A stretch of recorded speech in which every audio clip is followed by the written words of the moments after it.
Gauteng Premier Panyaza Lesufi there, who laid a criminal case at the police station against Ms. Margot for the comments that she made in a WhatsApp group. I believe that there were more than 300 members that belonged to this group of pit bull terrier lovers. Many of them were shocked, we believe, by some of those comments. But to talk to us a little bit more about this issue, we're now joined by a Commissioner of the South African Human Rights Commission, Advocate Andre Gaum. Advocate, thanks so much indeed for joining us. Welcome to the programme.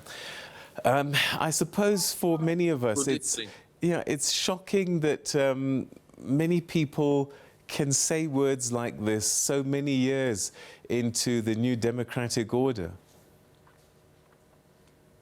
No, it's absolutely shocking and deploring.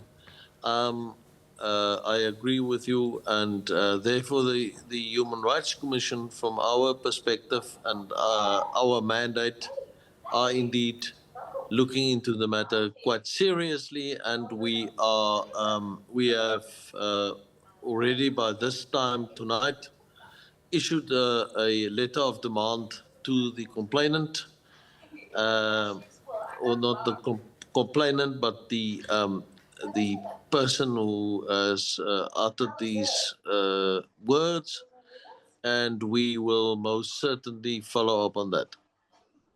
Through the process, what essentially is in a letter of demand to someone like this? What do you say to them, and what kind of response do you expect before you take the next step?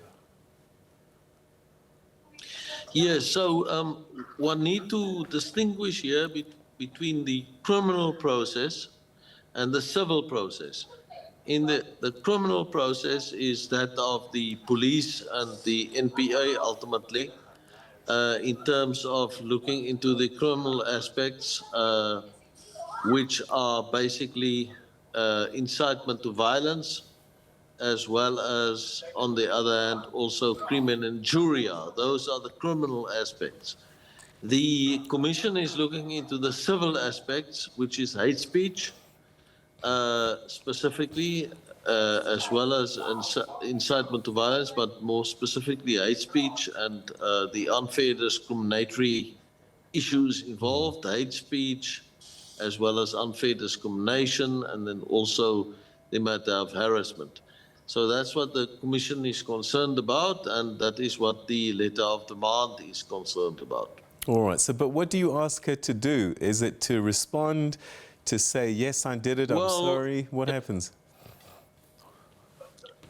Well, first of all, it's about acknowledging that this is exactly what she did, and then also about apologizing for it and so on, as well as undergoing sensitivity and diversity training, as well as community service. So that is basically the Commission's response to the matter, yes.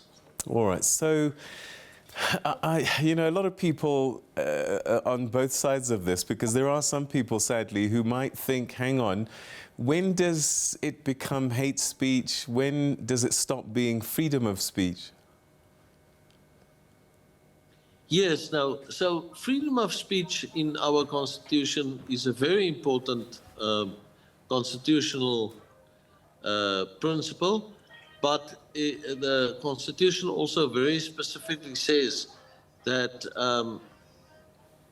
freedom of speech doesn't reach to a situation where it might become hate speech. So in this instance, it is prima facie definitely over the board, no doubt about it. And so in this instance, it has become, on the content that we have,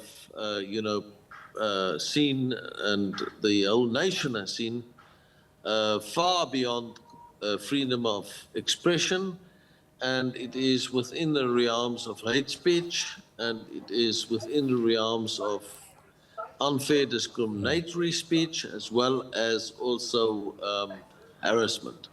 So that is why the Commission, from our side, from a civil perspective, civil law perspective, has also acted on this. specific matter. All right. The criminal case will play out. Criminal injuria, we believe, might be the charge she faces. As far as the civil matter is concerned, community service for some people might just not be enough. They might demand some more punishment, like a fine or something like that. Is that something that's possible? No, no, absolutely. I mean, it's also possible from a criminal law perspective. So it's a two-pronged approach here, and it's a civil issues from a human rights perspective, and then also a criminal perspective. And at present we have a bill before Parliament, which is called the Hate Crimes Bill, which actually combines these two. But as we are set at the moment with both the criminal and the civil perspective, the Human Rights Commission is acting in terms of the civil remedies available, and then there's also the criminal aspect to it, which in this case stretches far beyond only criminal injuria, but also incitement to violence. The Human Rights Commission has been doing this kind of work for many, many years now.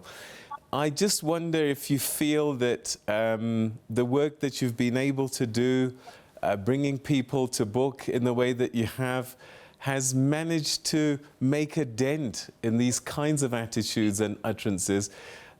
Because it sounds like maybe people like Ms. Magor have been living in their own kind of world, completely oblivious that there could be consequences to their actions. Yes, I mean, you are absolutely right that that seems to be the case. And, I mean, I don't even want to imagine what some people are saying around their braai vleis fires. But the point is that the Commission approaches things from two perspectives. One, making sure that there is consequences for actions, such as in this case. And secondly, also to try and deal with the systemic issues.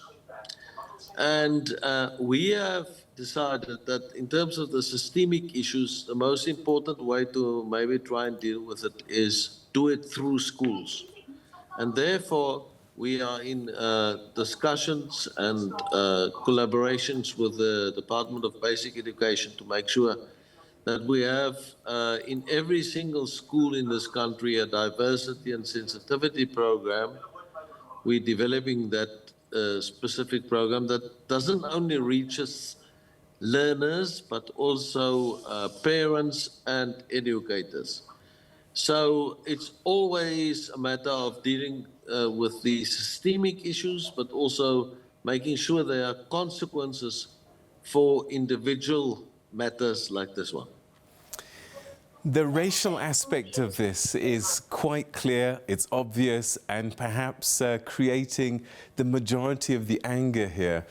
I wonder, though, if there isn't a case that she was referring to just men and just women, that it could equally be dangerous and needing to be addressed as well. No, absolutely. So, I mean, this is the wide spectrum of issues that we look at, and obviously,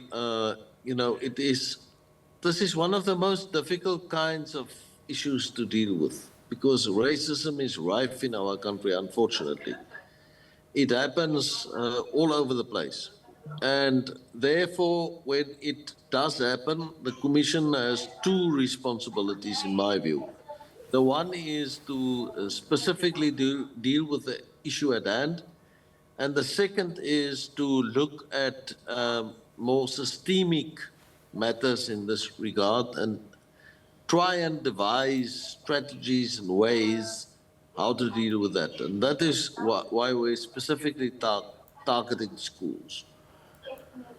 All right. Advocate Gaum, we thank you so much for joining us and giving us a bit more insight into this a very concerning case, and let's hope that justice is served at the various layers of law, civil and in criminal courts as well. Thanks for your time.